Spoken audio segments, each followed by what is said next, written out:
so happy to be here at Bly Manor. Thank you for having me.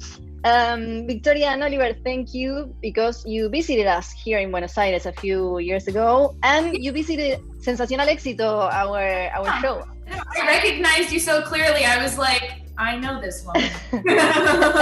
Thank you so much. Victoria, Nelly was such an emotional and intense character. What was the hardest part for you about leaving her to play Dani in this new haunting? I mean, Nell was a very tortured character to the extent that I think it was actually quite good to walk away and step into something new. I mean, I did other characters between the two. Mm-hmm. I think there's just something, they're just so different, and the way that Dani has dealt with her challenges and is such a fighter and she has this real sense of purpose that that Nelly kind of lacked. She lacked ambition for herself. She struggled with really engaging in life and really being able to see a future. And while Dani, I think, also struggles with that, she keeps herself going through this sense of duty to the children and as a teacher. So girls, thank you for your time. It's great talking to you. Mike Flanagan said that Bly Manor is about the family that we create. Can you tell us about your take on that and what part does Hannah, your character, play in that? Yeah, my take on that, I think it's true to life, especially in, modern life. As an actor, you travel a lot. You're not always with your blood family, but you pick up all these soul families along the way from all the jobs that we do. And I think that's what Mike's portrayed beautifully, that we don't have to be blood relations to still have that really close bond. And, all these people that have come into Bly Manor, at the epicenter of this are these children. And we're all just trying to parent these children and be there and guide them in some way. And actually, inevitably, as with in real life, it's the children that guide us. It's the children that we learn from. We're trying to teach them, but actually they teach us so much. I think Mike's done that beautifully. He's showed that, the intelligence that these young, innocent souls who are untarnished. Mike also said that it is a love story, and your character, Amelia, has a strong opinion about what love should be. And without any spoilers, in which ways do you think Bly Manor explores love?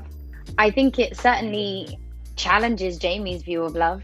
I think it actually challenges all of the characters' views of love, and it kind of makes us all question, and hopefully it'll make the audience question what you're willing to do for those you care about and how far you're prepared to go.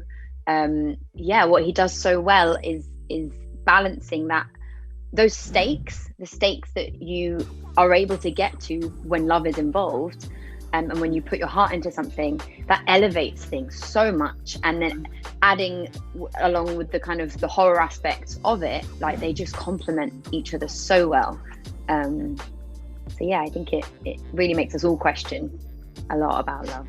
Bly Manor has some happy scenes, colorful scenes, some in this kitchen, but shooting a ghost story must be dense. How would you describe your experience, Tania? Bloody lovely. Got to work with all those gorgeous people. But also these characters don't know they're in a ghost story. They don't know that this house is trying to consume them and that there's other things lurking around. But all they know is that things aren't quite right. Things don't quite add up, but they're going to get through it and soldier through it together until they do realize that they're in a ghost story. Oliver, in Invisible Man and Bly Manor, without giving anything away, you play characters that kind of represent toxic masculinity. Can you tell us a bit about what was it like for you to work with such an important current conversation? I find it really interesting. So I'm constantly kind of fascinated with this idea of masculinity. And specifically toxic masculinity. And I've been talking about it a lot in interviews. Sorry. The what? I said there's another kind? I think that what's kind of fascinating about looking at it is that specifically with someone like Peter, I found it, and with Invisible Man was quite hard to kind of tap into that. I found it easier with Peter to tap into who he was and understand why he behaved the way he did. I think we have to keep on representing. We have to keep on showing these people and showing the world who these people are, and sort of holding up a mirror to men like this are toxic. And but hopefully with Bly Manor, what we get to do is we explore with Peter, we explore where that toxicity comes from. And so hopefully it doesn't forgive his behavior, but it gives a certain amount of emotional understanding of why he is the way he is. Talking about ghosts, Amelia, do you have any scary story? Maybe the garden, the statues, something?